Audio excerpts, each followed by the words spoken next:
Bismillahirrahmanirrahim. Assalamualaikum warahmatullahi wabarakatuh.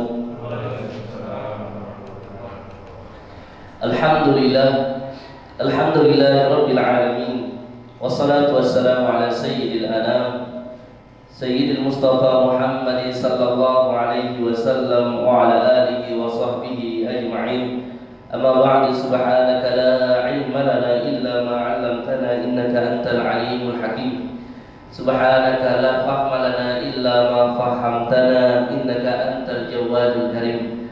Amma ba'd, yang saya hormati dan kami muliakan Bapak Ketua Pengadilan Tinggi Provinsi Sulawesi Tenggara, para pejabat utama Pengadilan Tinggi Sulawesi Tenggara, bapak-bapak, ibu-ibu semua yang hadir pada siang hari ini, semoga kita semua mendapatkan rahmat Allah Subhanahu wa taala. Alhamdulillah, puji syukur kita panjatkan kehadirat Allah Subhanahu wa taala oleh karena siang hari ini mungkin detik-detik terakhir berada di kantor, karena kalau tidak salah besok itu sudah mulai libur, cuti bersama, dan alhamdulillah kita masih tetap bersyukur kepada Allah Subhanahu wa taala karena nikmat yang Allah berikan kepada kita semua sangat banyak, sehingga dengan nikmat-nikmat itu kata Allah, fa'amma bi ni'mati rabbika fahaddits. Adapun dengan nikmatku itu hendaknya diceritakan, disampaikan, disyukuri dengan mengucapkan, salah satunya mengucapkan alhamdulillah. Salawat dan salam kita curahkan karibaan baginda Nabi besar Muhammad sallallahu alaihi wasallam, Nabi yang kita muliakan, Nabi yang kita cintai. Semoga kita semua mendapatkan syafaat dari Rasulullah sallallahu alaihi wasallam. Bapak-bapak dan ibu-ibu yang dirahmati oleh Allah Subhanahu wa taala, ketika kita menonton televisi atau radio, maka banyak siarannya tentang mudik. Karena memang libur panjang dan mulai cuti bersama itu kalau tidak salah besok, maka setiap kita itu ingin mudik silaturahim kembali ke kediaman kita, kepada keluarga kita dan seterusnya. Ketika kita melihat tentang mudik silaturahim ini, kita sejenak merenung tentang dua hal unsur manusia yang ada pada dirinya. Yang pertama adalah unsur jasmani, yang kedua adalah unsur rohani. Manusia diberikan akal, diberikan roh, dan diberikan nafsu. Seseorang yang membutuhkan kelezatan nafsani, khususnya pada jasadnya, maka dia membutuhkan makanan. Karena makanan itu adalah bahagian daripada unsur yang menumbuhkan sisi jasmani kita. Tetapi di sana ada unsur rohani yang tidak bisa terbilang oleh apa saja. Kita melihatlah orang yang pulang mudik, bersusah-susah payah, waktu, tenaga, bahkan dana untuk mudik, tidak dipikirkan tentang itu. Yang dipikir ialah mudik. Kenapa kita mau mudik? Yang ingin kita berikan kebutuhannya ialah kebutuhan rohani kita. Karena rohani yang membutuhkan, maka semuanya kita berikan.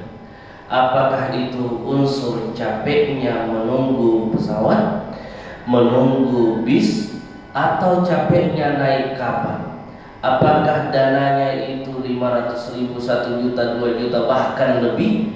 Tidak mengapa, yang penting kita bertemu dengan sanak keluarga kita. Disinilah fungsi daripada unsur rohani itu.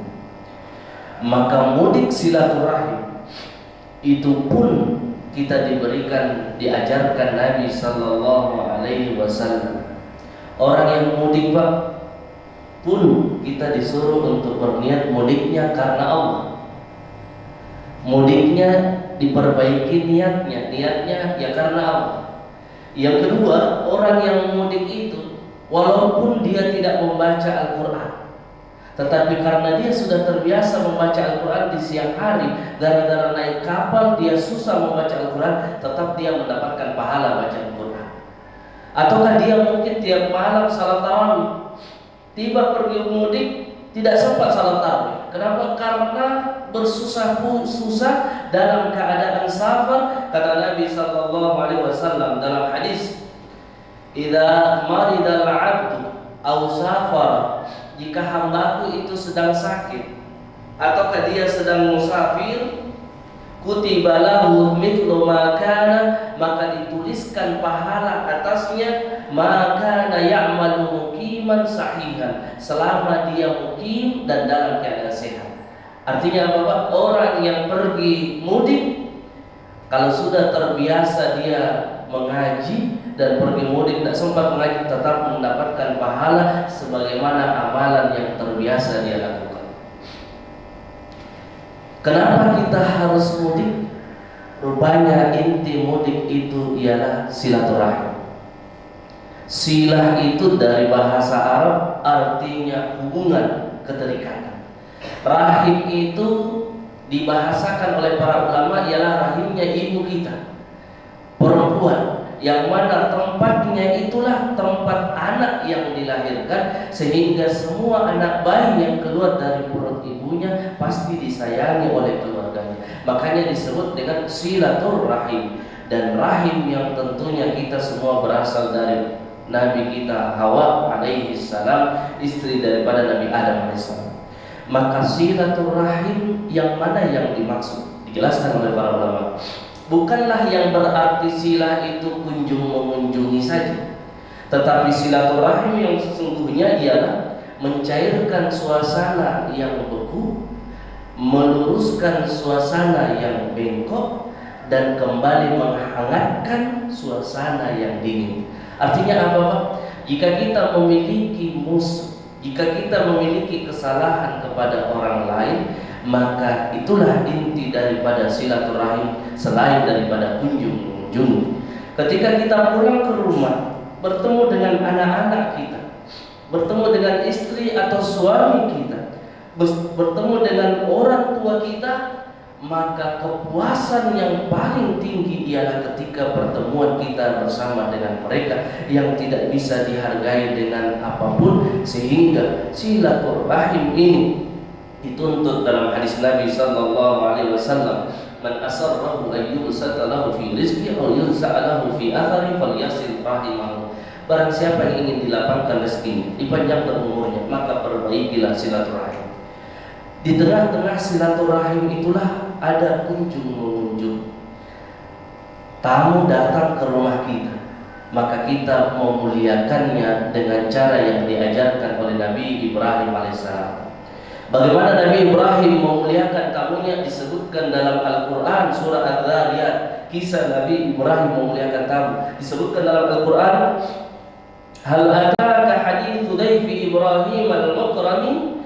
Apakah kalian telah datang kepada kalian kisah tentang tamunya Nabi Ibrahim? Jadi Nabi Ibrahim itu kedatangan tamu tengah malam, jam 2 malam, ada tutup pintu, assalamualaikum.